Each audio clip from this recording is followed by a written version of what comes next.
Maintenant, concernant le vin, l'alcool. L'alcool, il est haram à la consommation, que ce soit en petite ou en grande quantité. Car le prophète sallallahu alayhi wa sallam a dit: ceux dont la grande quantité rend soûl, sa petite quantité est illicite. Ceux dont la grande quantité rend soûl, sa petite quantité est illicite. Mais est-ce qu'il est impur? C'est-à-dire, si un vêtement est touché avec de l'alcool, ou si de l'alcool chimique, éthylique, est mis dans des médicaments, dans des sprays, dans les parfums, par exemple, qui a été transformé, ou de l'alcool dénaturé, comme ils appellent, qui a été mis dans des parfums. Certains savants voient qu'il est impur, c'est l'avis répandu. Wallahu a'lam, il n'est pas impur, mais il est juste illicite à la consommation. Et illicite aussi à la possession. On n'a pas le droit de posséder de l'alcool, qui peut être bu et qui rend ivre.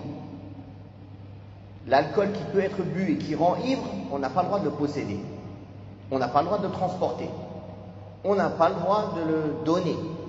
On n'a pas le droit d'en faire même du vinaigre. Car au temps du prophète sallallahu alayhi wa sallam, quand l'interdiction de l'alcool est venue, et que les musulmans ont versé tout leur alcool dans les rues de Médine. Donc les savants disent, si c'était impur, le prophète sallallahu alayhi wa sallam leur aurait demandé de verser cela en dehors des rues. Car il est interdit d'uriner, de déféquer dans les rues, dans les endroits de passage des gens. Donc il est interdit de déverser des impuretés dans l'endroit des passages des gens, n'est-ce pas?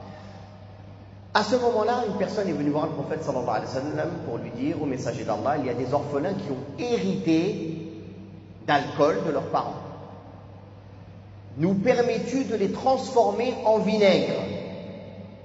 Et le prophète sallallahu alayhi wa sallam les a comparés aux gens du livre, aux juifs, qui, quand il leur a été interdit la bête morte, ils en prenaient la graisse pour étaler sur les bateaux.